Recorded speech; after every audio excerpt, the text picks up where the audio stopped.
The beauty of Energise Africa is that at a micro level, we're enabling individual people to put £50 to work on what's something that they care about. But on a macro level, we're trying to address one of the biggest climate and social problems in the world today. And since 2017, Energise Africa has raised over £42 million for climate positive projects in sub-Saharan Africa. The projects that Energise Africa has funded have prevented the emission of 830,000 tonnes of CO2. We've enabled 750,000 people to get access to electricity. The problem is capital. If you want to move from old dirty power to new clean power, you need to expend capital. Relatively inexpensive inputs in the form of the panels, the batteries, the inverters can deliver financial outputs that will more than pay for those inputs. And that gives you an attractive financial investment. There are areas where this sector can thrive if it can just get commercial access to capital.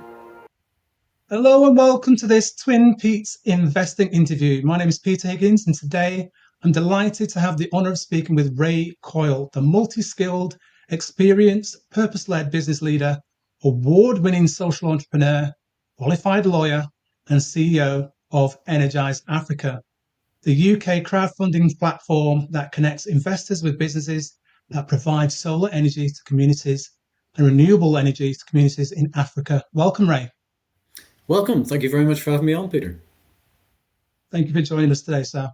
Right, Ray, I'm going to commence our conversation with an introduction to yourself. So I would like to start this interview by asking you to share a brief synopsis and highlights of your personal career prior to joining Energise Africa, please. Yeah, sure. I think it's fair to say I've had a varied career. I started out working in technology, so I ran a number of different software and technology companies ranging back to the 1990s. And then I made a late change into law. I decided to move into law and become a technology lawyer. I qualified as an intellectual property lawyer. And I started out as a lawyer advising companies, and then moved into advising on investments, venture capital.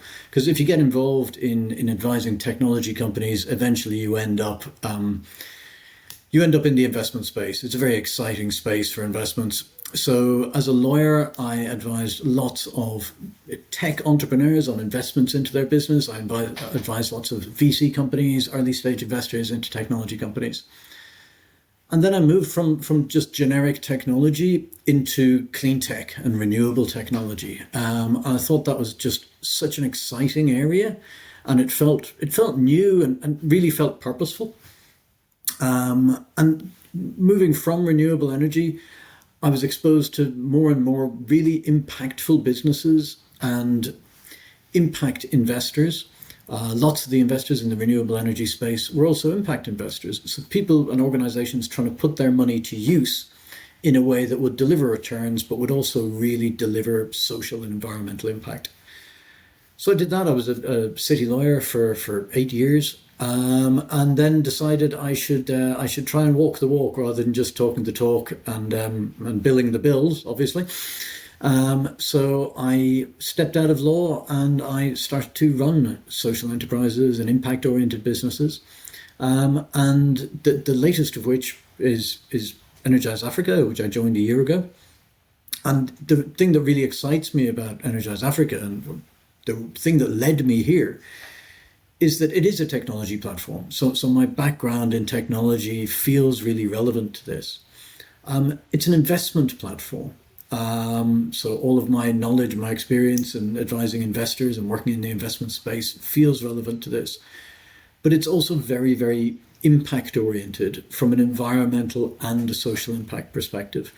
So this role I'm incredibly lucky and privileged to have feels like it's pulling together the strands of what has previously been quite a varied career across tech and law and social impact into one place where I can really focus my experience, my energies.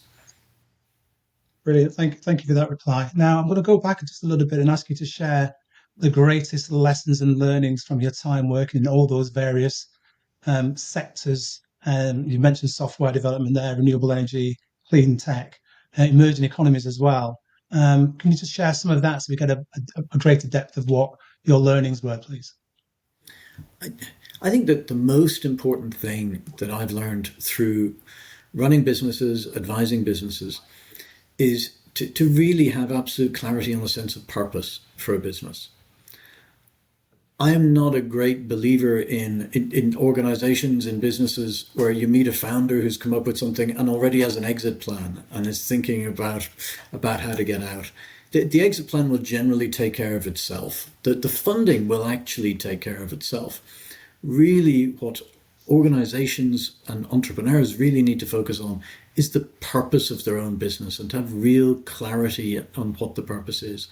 And if, as a business leader, if you can have that and you can make sure that everybody in your organization is pulling in the same direction and is really focused on the same core purpose, whatever it may be, whether it's to make money, to take over the world, to become the market leader, or whether it's social change, whether it's environmental impact, make sure everybody's got that real clarity of purpose and then focus on delivering that. And the number of organizations I've seen in my time that have not been clear enough and that have drifted, and when they face difficult decisions, don't have that purpose that they can go back to in order to meet those difficult decisions and to meet the hard times head on, because that's what you really need in order to make a business thrive. It doesn't come easy. And if you've got that core purpose to fall back on, that's what gets you through it. Brilliant. Thank you. Now, 4.5 years prior to joining Energise Africa, you were working with Trees, which is an environmental charity operating inclusively in Mali. Please can you share with us how closely you were working with the local communities there regarding reforestation, protection of indigenous trees, and fire outbreak prevention regarding Otenia, and what you learned from that region as well, which is a difficult spot? It is, and it's Trees is a very interesting charity. It's very localized. So although it's a Malawi charity, and there's two different organizations. There's a Malawi NGO, and then there's a UK registered charity that raises funds and sends it down to the Malawi NGO. So I was a trustee of the UK charity that was raising the funds and remitting them down to Malawi. So when the money went down to Malawi, it was really focused on a very specific area.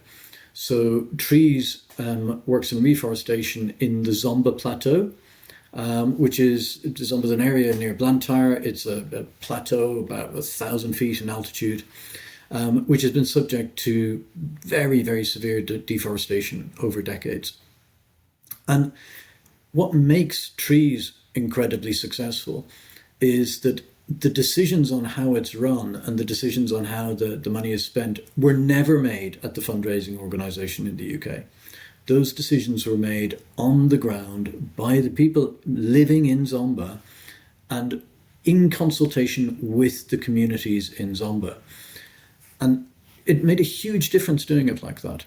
It's very, very easy sitting in the Western world, sitting in the UK at the moment as I am, to look at an area like Zomba and see huge deforestation and think, well, people should stop cutting down the trees and let's plant more trees. But that's a very distant and disjointed and unconnected approach. What we really need is to work with the community to understand what it is that the community needs. And Zomba is a very good example of some of the problems we're trying to address at Energise Africa as well. There's no electricity grid there at all. So people are cutting down trees because they need to make charcoal, because they need to cook, and because they need to heat their properties in order to survive. So one of the things that Trees did was to start to plant faster growing trees for coppicing to enable local people to have a resource that they could go to chop down to make charcoal. And it's that kind of community-informed and community-led approach that's been really successful. And I think one other interesting anecdote I would like to share about Trees in terms of how local knowledge can deploy money much more effectively. There are lots of forest fires in Zomba. So the way in which the Trees charity has massively reduced the number of forest fires is through football kit. Trees bought football equipment, footballs, and training equipment for a local football team, the Hammers. And in return, the Hammers gave over their mobile phone numbers, and they are available to come out and fight forest fires. Now, you can't come up with ideas like that. You can't do things like that remotely. You can't do it from the UK. You've got to have people on the ground who know the guys who run the football team. So all of my experience with Trees has led me to believe that local knowledge is really, really important to solve local problems. We should not be trying to impose our distant solutions on other people. We need to be listening and learning and understanding what people believe are their solutions to their challenges. Brilliant. I love that response. Thank you ever so much there, Ray. Now, going back to the bit where you just said there about local knowledge and working directly with the communities, please can you inform us, and you touched on it a little bit earlier, what attracted you to the role of CEO of Energise Africa, which you started in July 2024, and what the role encompasses regarding connectivity and sharing knowledge and engaging with local communities? So taking the first part of that, I think the thing that attracted me to the role is that Energise Africa does something that is genuinely unique. And lots of businesses describe themselves as unique, but I do honestly believe there's nobody else that's trying to do what we're trying to do at the moment. And that is to enable ordinary investors, ordinary savers, who don't have to be massively wealthy, who don't have to be institutions or funds, to connect directly with local companies and local projects and local organizations in order to deliver environmental and social change. And to do that in a commercial manner. This is not philanthropy. This is not charity. What we are doing is we're making capital available to these organizations. And I think that's the real nub of Energise Africa, is empowering ordinary people in the UK to really make a difference and to give people the choice as to how their money is deployed so that they can decide what they care about and how they want their money to be put to good use. So I think that's the unique element of it. The challenge within which Energise Africa is operating, I think, is a fascinating one. The population of Africa is growing very, very quickly. It's going to grow by another 1 billion people by 2050. Electrification rates are much lower in sub-Saharan Africa than in the rest of the world. 600 million people don't have access to electricity. Now, those 600 million people are going to get access to electricity. Clearly, people are going to get access to power. We need to, economies need to develop, communities need to develop. There will be access to power. And we've got to make a decision as to what kind of power we want to enable people to access.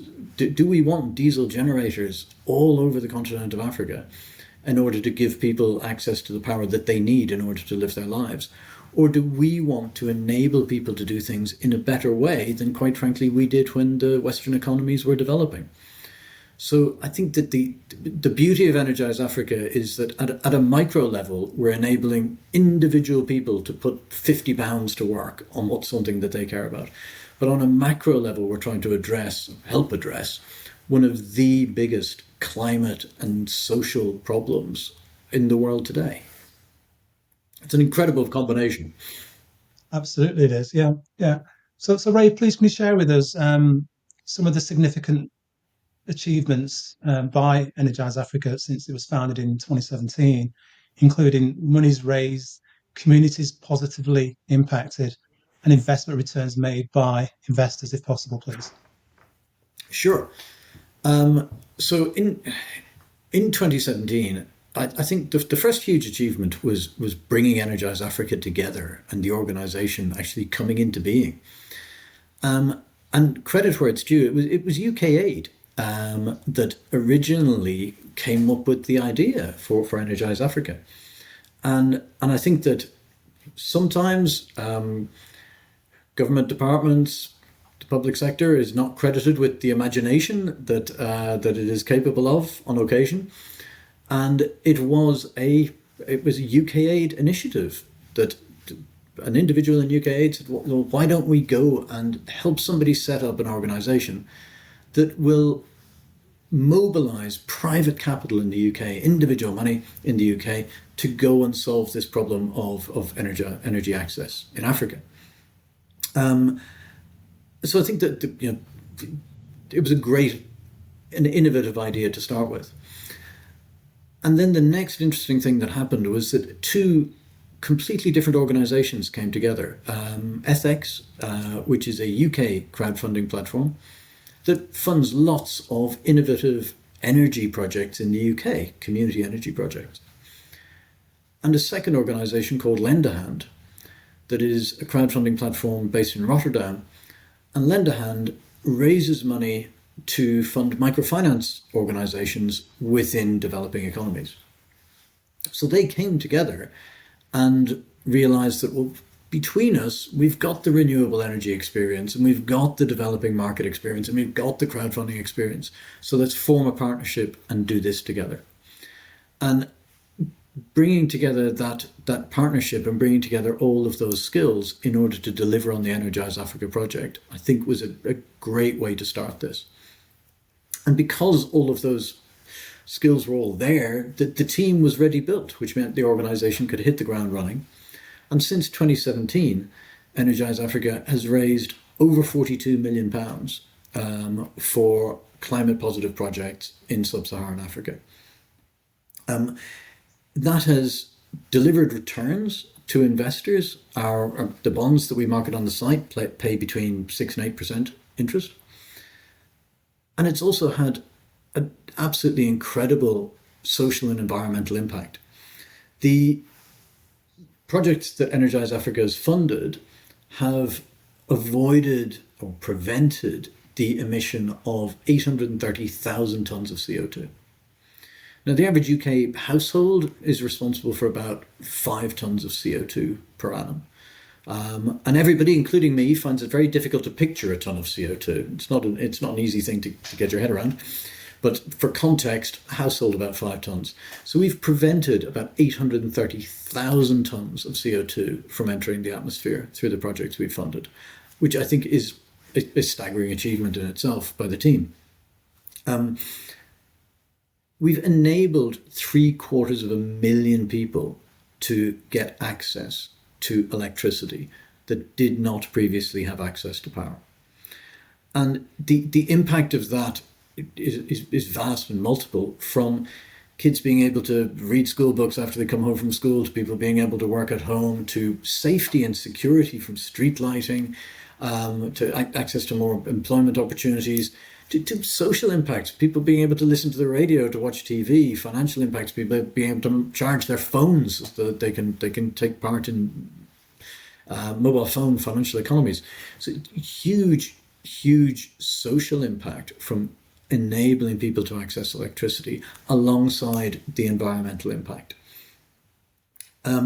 The funds returned to investors to date is 27 million. So a good proportion of that has been recycled into new investments, which is really great to see. We love it when our clients decide that it's been a success and they want to put money back into new projects. So I think the achievements to date have been really very, very impressive by the team. I would like to put that in context, though, just to kind of bring it back down to earth. When Energise Africa started, as you say, in 2017, there were 580 million people in sub-Saharan Africa that did not have access to electricity. So 8 years later, a huge amount of work, a huge amount of investment, lots of effort, lots of other organisations and partners trying to work on this problem. And as at today, there are 600 million people in sub-Saharan Africa who don't have access to electricity. So the problem is actually overtaking us as we try and solve it, which just demonstrates the scale of what we are trying to deal with and the challenge that faces us. So we feel that that means that at Energise Africa, we need to redouble our efforts, and we need to grow our funding base more, and we need to increase the amount that we can fund, and we need to do it more efficiently, and we need to find better ways in which to enable energy access in the regions that we're working in.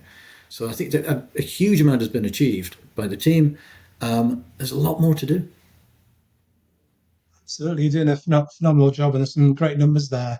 And you touched on UK aid having a great part in that at the beginning. I want you to touch on this, if I may, as well, regarding the present and current day difficulties. You said about the numbers increasing despite all the efforts that have been made because the population has increased, and it's likely at some stage that Africa will have the largest workforce in the world. Yep. The US aid cuts could push, this is what I've read recently, almost 6 million Africans into extreme poverty. This is according to data modeling from the Institute of Security Studies after President Trump signed an executive order to halt funding and review programs. This is going to have a significant impact on health, food security, energy security, and economic development. What do you think could be done in a sense of speeding up the transition to energy security despite these energy cuts and funding? It's a good question. It's a very difficult one to answer. USAID is an incredibly important and very, very large funder for developing economies. It's huge. USAID doesn't directly invest in a lot of the areas where we directly invest. So it's not as big a player in energy access as lots of other finance institutions. Where USAID is incredibly, vitally important is in food and medicine. It has done incredible work for decades in meeting shortfalls in availability of food and in funding medical programs, and lots of medical programs around HIV and bad disease prevention. My big concern in terms of, obviously I'm very concerned about the people who will be directly impacted by the cuts. My big concern in terms of energy access is that there's a danger that a lot of the money that other organizations are putting into energy access will need to be diverted to food and medicine. Because for very obvious reasons, aid agencies need to deal with urgency more quickly, and nothing can be more urgent than a need for food, for clean water, for medicine. So we've got to wait and see how this plays out. I genuinely don't know how it's going to. But one of my concerns in respect of energy access is that we see this kind of knock-on effect that other aid agencies see a huge gap in the provision of emergency food and medicine, and then they divert money from energy access into and other programs in there. And that's where I think we, in terms of what we're trying to achieve, will feel the impact. There have been people I've spoken to within within African energy markets and within the sector who see this within the energy sector as potentially an opportunity for the African energy sector to become more independent and to become less reliant on foreign aid. And I do think that's a valid approach, and that it would be great to see the African energy sector become more self-sufficient, and to your point on energy security in countries to become more self-sufficient on energy. The challenge there is access to capital.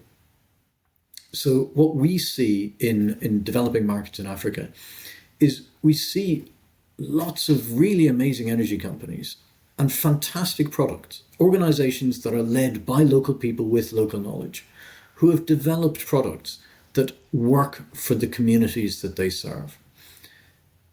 Solar power could have been invented for Africa. It's pretty sunny in a lot of sub-Saharan Africa. So the conversion rate compared to, if you look at a solar farm in the UK, the rate at which an African solar farm can convert the potential within the panels into actual electricity is much, much higher.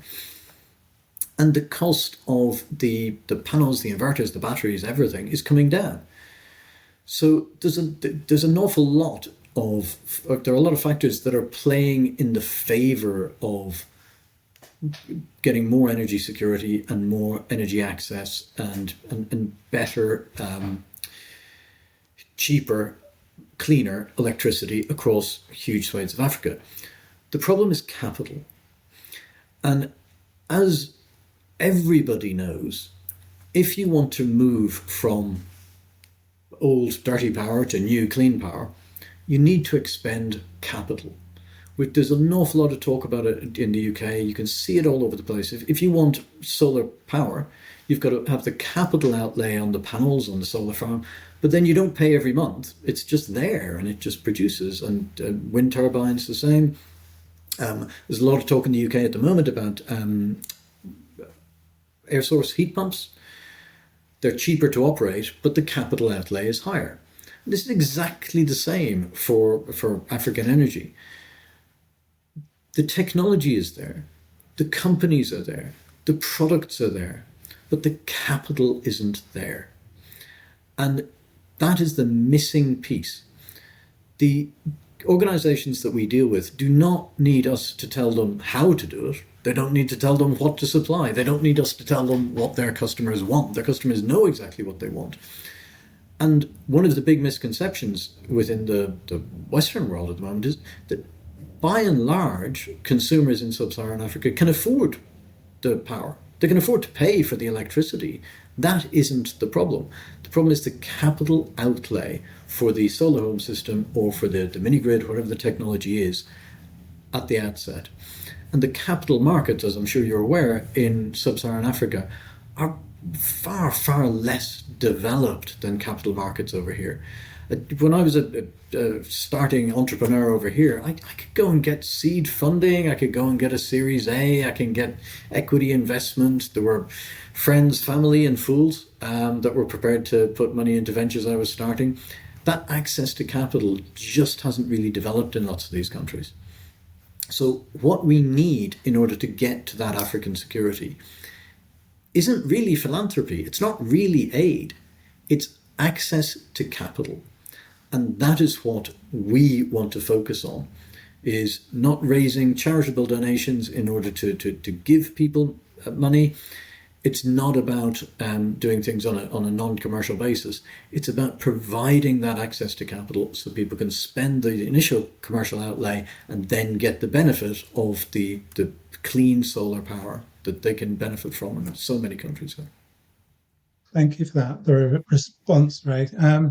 Please can you explain to us in layman's terms the methodology that Energise Africa undertake when selecting the businesses and projects to help raise funds for which the UK investor can actually participate in?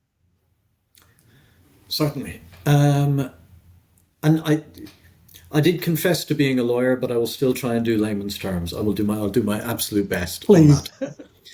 On that. So there are two really important things for us at the outset. One is impact, and the second is risk.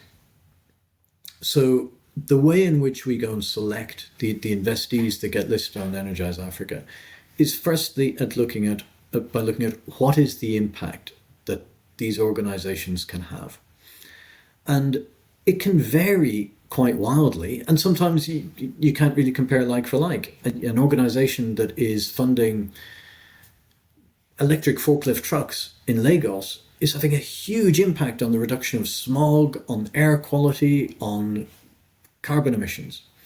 Whereas another organization that's funding solar home systems in the Democratic Republic of Congo is having a massive social impact on people's lives. So it's not always like for like, and these aren't often things that you can put in a spreadsheet and subtract one from the other. But we do start with making sure that the organizations that we want to fund are having a real social and environmental impact. The second thing is risk. There are risks to funding earlier stage businesses.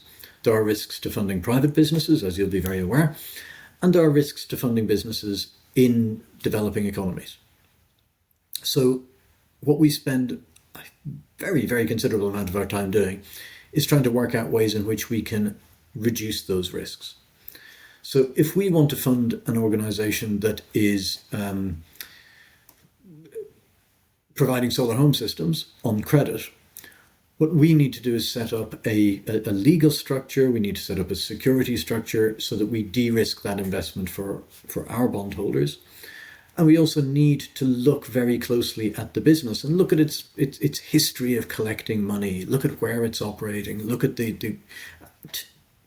to the extent that we can, look at the macroeconomic risks, look at the currency risks and the currency volatility for that particular country.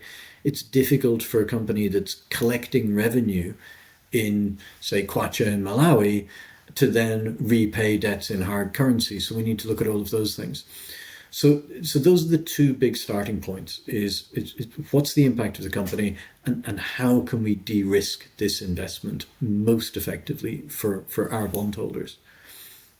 And then the process is like any other commercial process. We're a lender to a commercial organization. We need to negotiate interest rates. We need to negotiate terms. We're dealing with commercial businesses. And sometimes we can find a meeting of minds on commercial terms.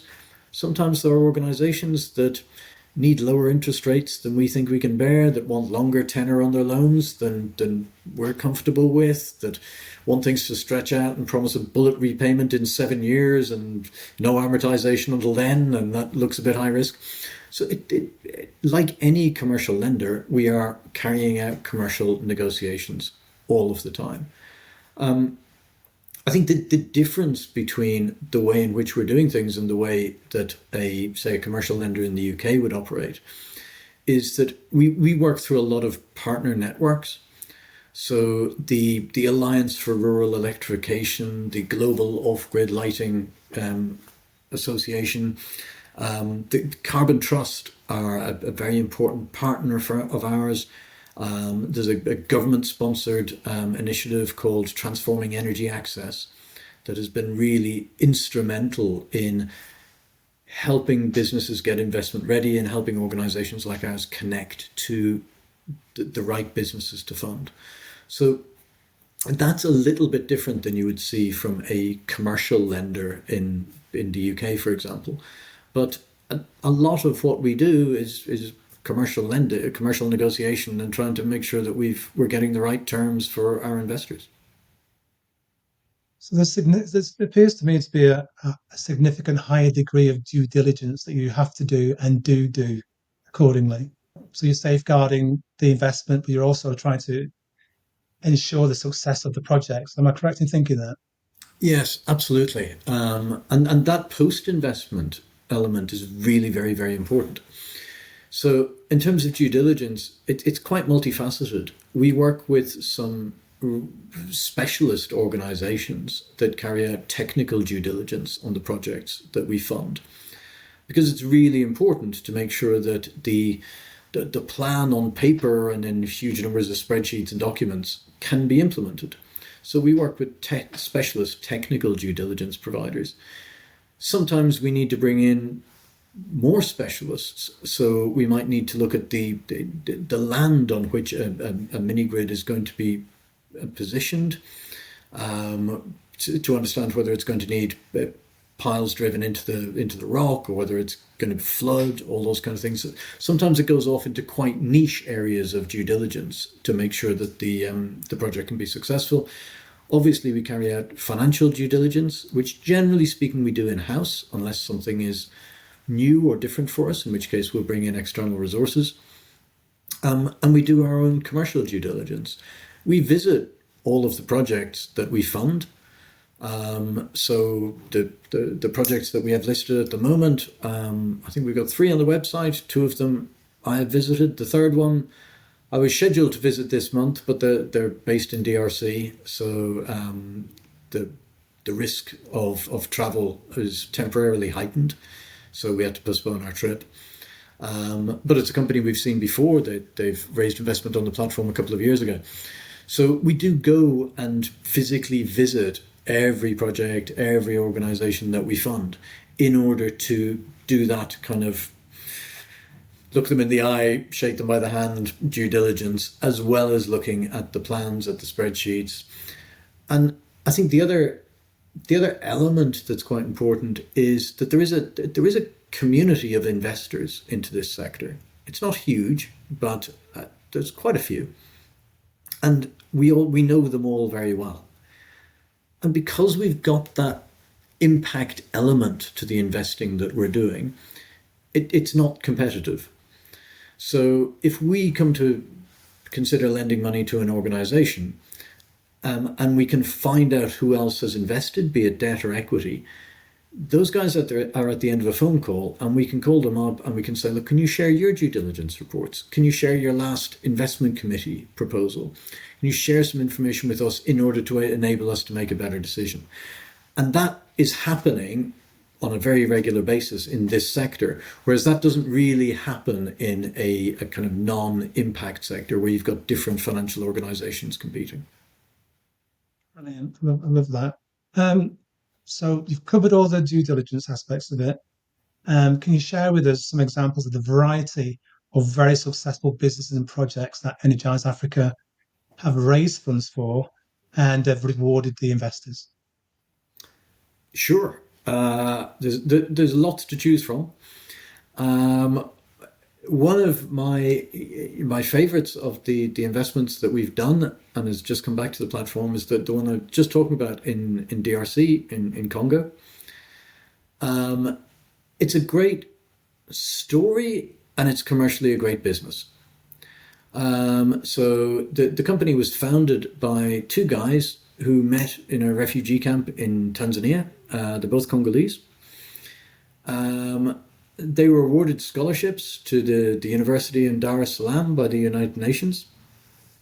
And after they qualified, they went back to DRC in 2013, and they set up a company to bring energy access to people in DRC.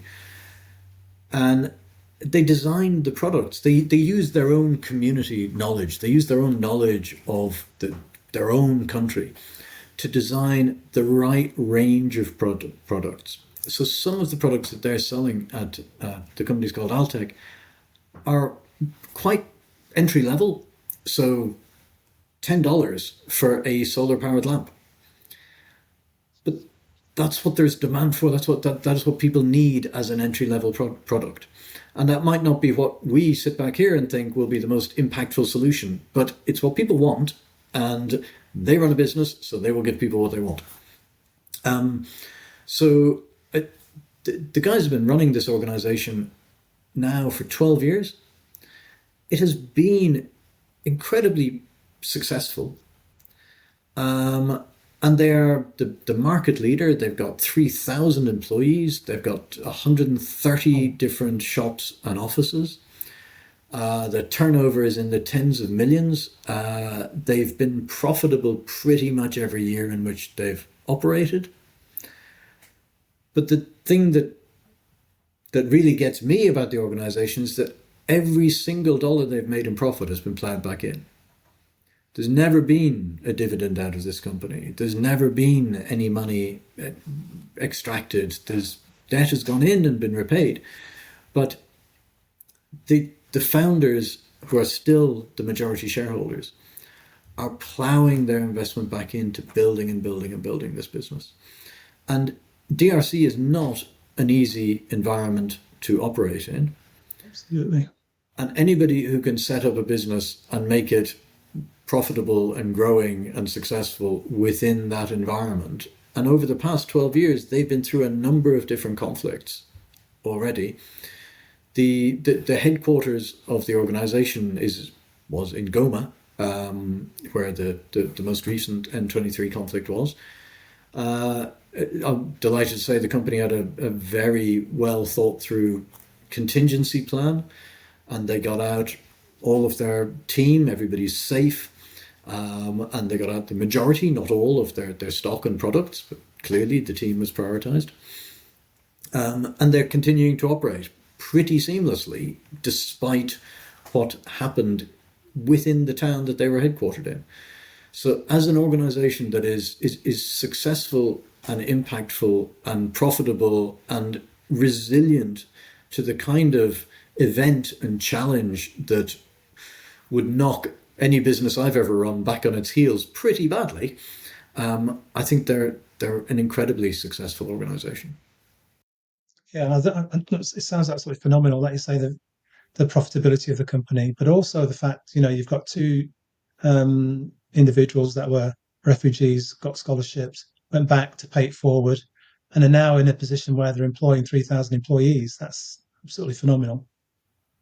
They're pretty impressive guys, and have built a really, really good team around them, which obviously, if you want to make any business succeed, you've got to do. Absolutely. Now, Ray, on the website, on the Energize Africa website, it talks about an innovative finance ISA regarding to an approach to making a tax-free investment. How easy is it for an investor to place an eligible tax-free investment or an investment on the Energize Africa platform? If I start with just making an investment on the platform, so our investments start at £50. We really, really wanted to democratize this and give everybody the opportunity to put their money to work. So it's very accessible from a financial limits perspective. The process, it's got a couple of different stages to it. So when you come to the platform, you need to register. You need to provide evidence of your identification because we work in a regulated environment. And then there's an appropriateness test. What we offer are investment opportunities which are high risk, and which we have to acknowledge are high risk. So what we want to do is to make sure that when people are going into this, they do so with their eyes open. They only invest money that they're prepared to lose if things happen to go wrong, and that they understand the risks. So we've got an appropriateness test, we've got a suitability test, and we ask people to bear with us and to go through those and to take them seriously in order that we can make sure that people are going into this with their eyes open, understand what the risks are, and that it's the right product for them. Once people have got through those stages, then we've got a 24-hour cooling off period for the first investment. And that's it, pretty much. We have a process whereby people can have a wallet online, so they can put money into their wallet, they can leave it there, and then they can use that to make investments. It's easy to top up a wallet. It takes the money goes in or comes out the next day. And then the actual making of an individual investment involves downloading the offer document, which contains the terms and the legal documents, which we've tried very hard to make simple and easy for people to understand and accessible. And when I say we, I obviously mean the people in our team that aren't lawyers, and who know how to write things that are simple and easy to understand and accessible. They've done that. So the documents we've tried to keep as straightforward as we can.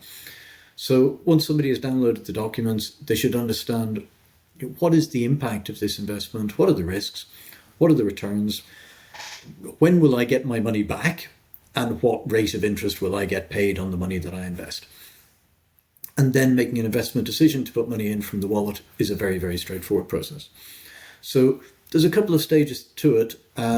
Once people are registered on the platform as investors, it's much easier because the appropriateness test and the suitability test is all done, although we do ask people to redo it once a year.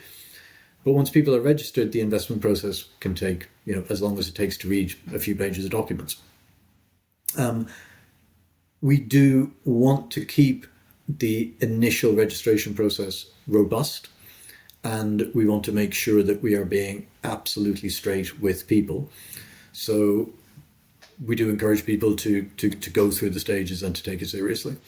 But we don't think it's too onerous in order to invest. If ISA is very, very interesting. Everybody understands ISAs, that interest, it's tax-free interest, tax-free savings. And people have all heard of cash ISAs and shares ISAs, but innovative finance ISAs are a little bit below the radar. And it's a £20,000 allowance per individual, provided the funding is put into an innovative finance product. And an innovative finance product will typically be a debt investment into a private company. So you can't set up an innovative finance ISA and then buy listed shares with it. It's got to be into a private organization.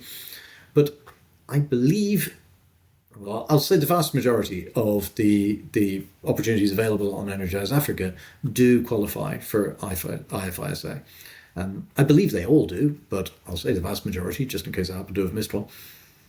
So for anybody who hasn't used up their £20,000 IFISA allowance, this is an opportunity to get tax-free returns.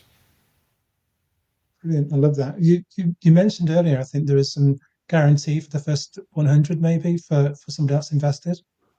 Yep, for new investors, we guarantee the first £100.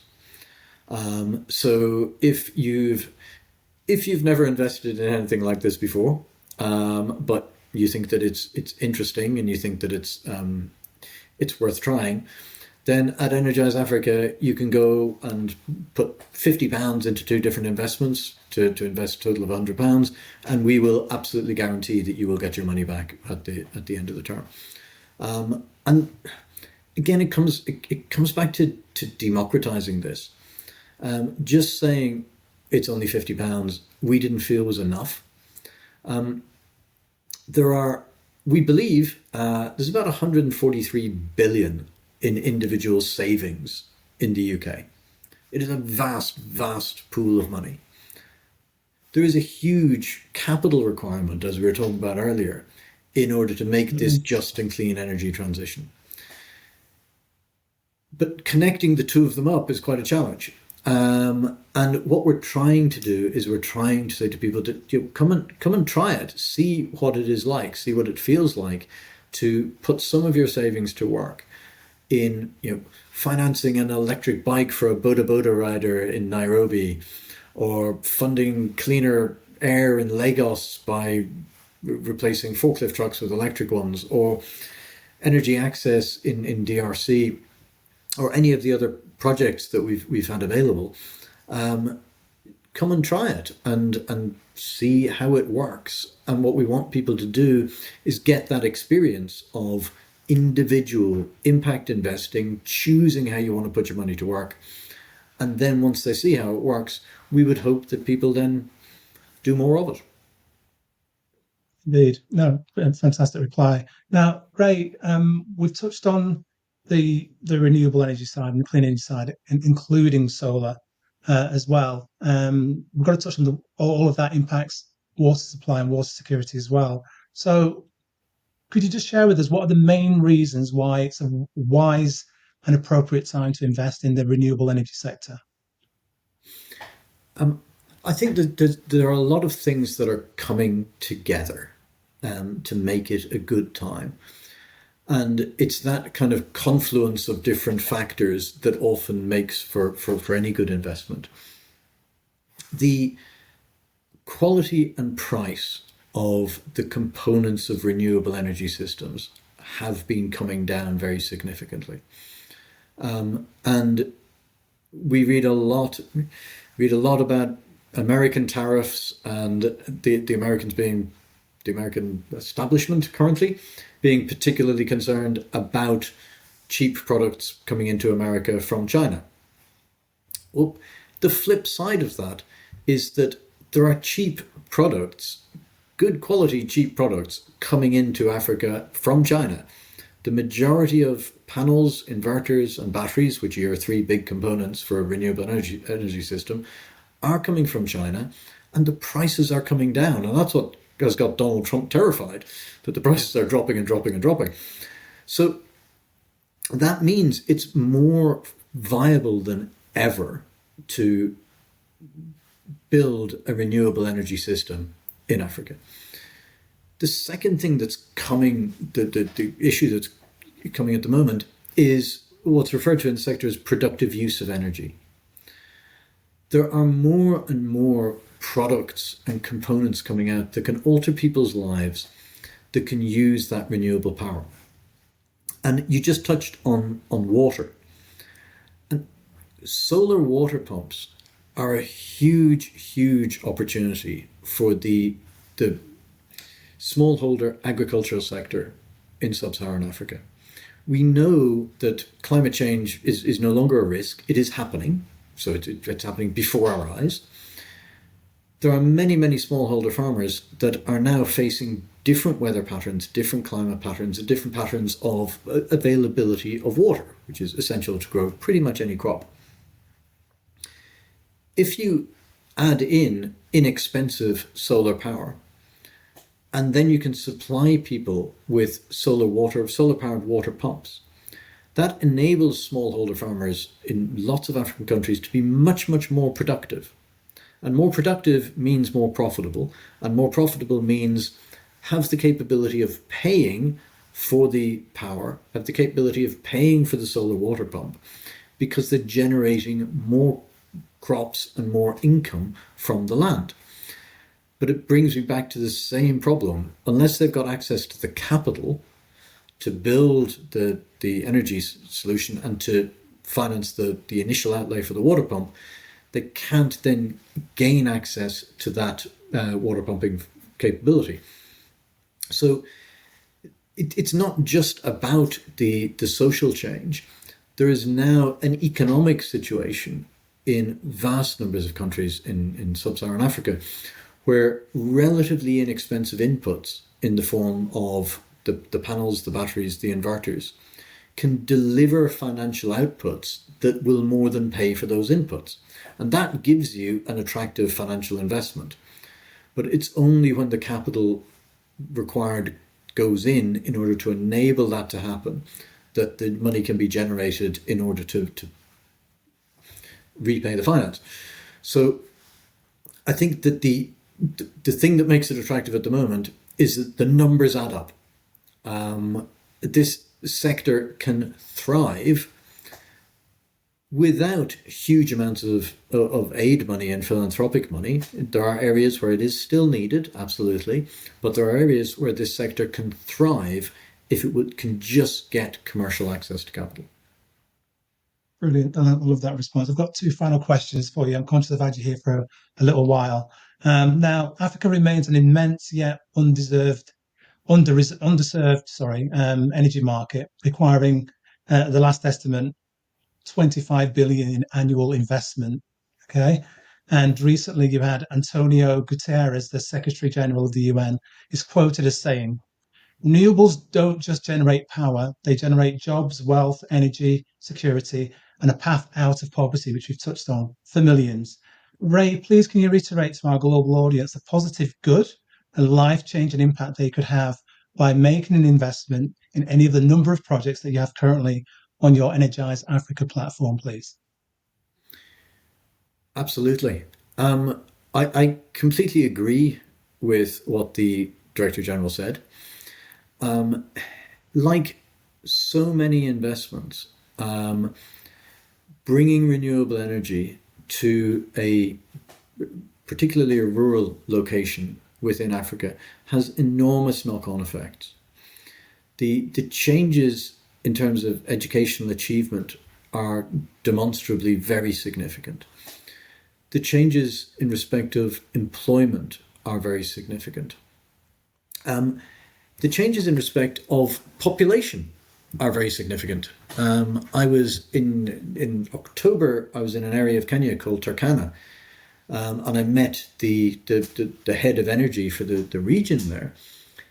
And one of the things he was explaining to me is that when they build a mini grid next to a village, they have to plan for a different population, because the population of the village will go up when there is access to electricity. And it's odd how in the Western world you can get so ingrained into the attitude of, oh no, the population of the village has gone up, how terrible. But actually, in most of the world, bringing more people to an area means bringing more customers, it means bringing more activity, it means bringing more opportunities for business. So it has an absolutely transformational effect. And that transformational effect generates the revenue, and it generates the economic activity that is necessary to pay for it to happen. And I think that is the message that is missing in a lot of this communication, that there is a huge social impact, there is a huge environmental impact, but there's also a huge economic and financial impact on the village, on the town. And that economic and financial impact can be harnessed to pay for the access to electricity and to pay for the power, provided we get that initial capital injection. And it can be used to repay the funding that our investors put in. So it all adds up and it all does work. We just need the initial capital to make it happen. Thank you for that reply. And you also touched on the fact that once these projects go in, they only boost the number of people that are living in the actual area, but it boosts the value of the land surrounding it and the property values as well. Yes, I haven't seen direct reports on property values, but I think logically you would expect that to happen, that if you've got more demand, then you would see an increase in property values, certainly an increase in the desirability of an area and people wanting to live there. It's something that we take for granted because we've had for so long in the Western world being able to flick a switch and the light comes on.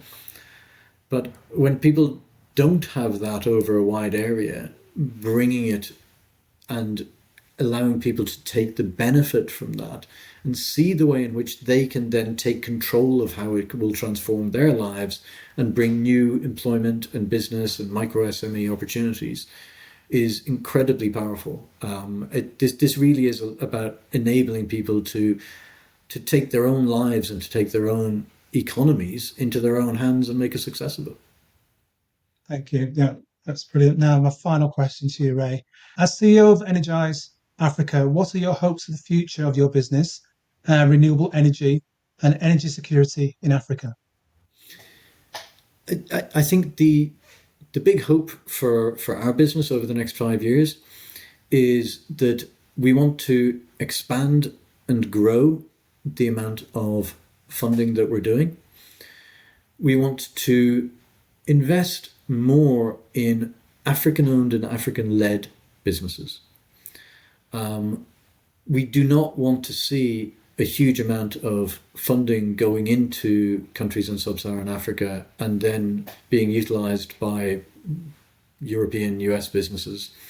What we want to see is that the funding that we and others are putting in, helping to grow an industry across sub-Saharan Africa, which is growing already.